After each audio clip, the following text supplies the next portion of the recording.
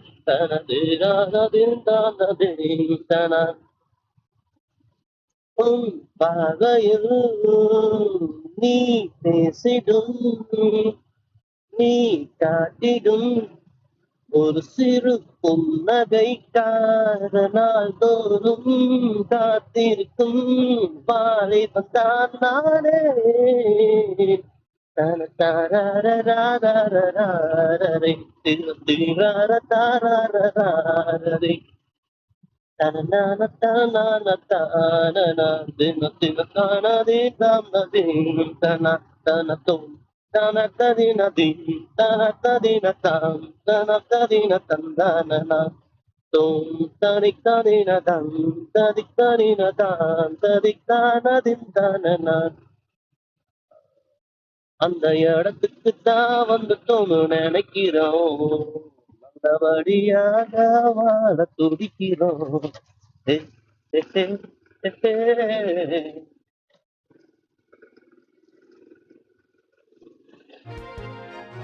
அழகென்ற சொல்லுக்கு முருகன்.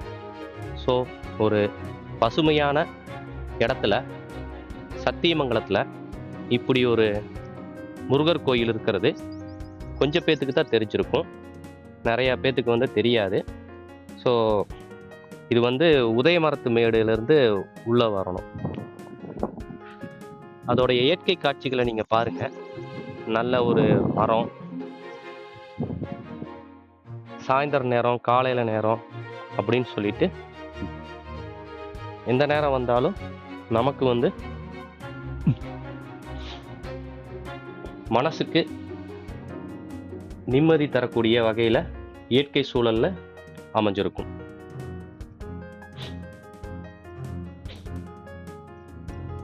ஸோ அந்த இடத்துல தான் இருக்கிறோம்.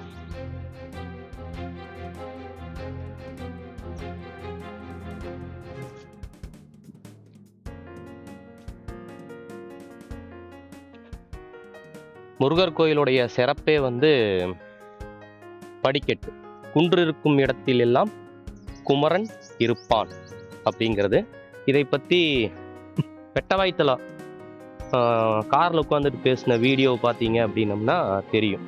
பார்த்தீங்கன்னா அதுக்கு அர்த்தம் என்ன, அப்படி கும்பிட்டோம்னா குழந்தை பாக்கியம் எப்படி கிடைக்கும், முருகருடைய அருளோட எப்படி அந்த அருள் கிடைக்கும் அப்படிங்கிறத வந்து நீங்கள் பார்த்துக்கலாம்.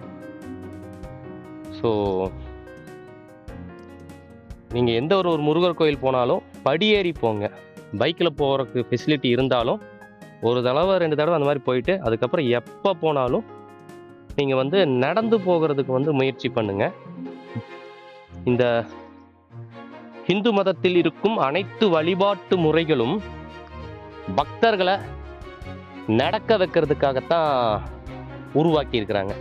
சபரிமலை கல்லும் முள்ளும் காலுக்கு மெத்தை, திருப்பதி படியேறி தான் போகிறோம், அறுபடை வீடுகள் பழனி, இதுவும் பார்த்தோம் அப்படின்னம்னா நடந்து பாத யாத்திரையாக வெகு தூரம் நடந்து கூட நம்ம போகிறோம். ஸோ அதே மாதிரி ஏகப்பட்ட விஷயங்கள், பாத யாத்திரை, காவடி எடுக்கிறது அப்படின்னு சொல்லிட்டு நம்ம உழைப்பை வாங்கி அதன் மூலியமாக இறையருள் பெற வைக்கிறது. இன்னைக்கெல்லாம் போட்டு மெட்ரிகுலேஷன் ஸ்கூல்ல குழந்தைங்களை போட்டு டம்ப் பண்ணிடுறீங்க. ஸோ அவங்களுக்கு வந்து தைரியம், உழைப்பு இவையெல்லாம் தர்றதுக்கு தான் இந்த வழிபாட்டு முறை. சுயத்தை அடைதல்.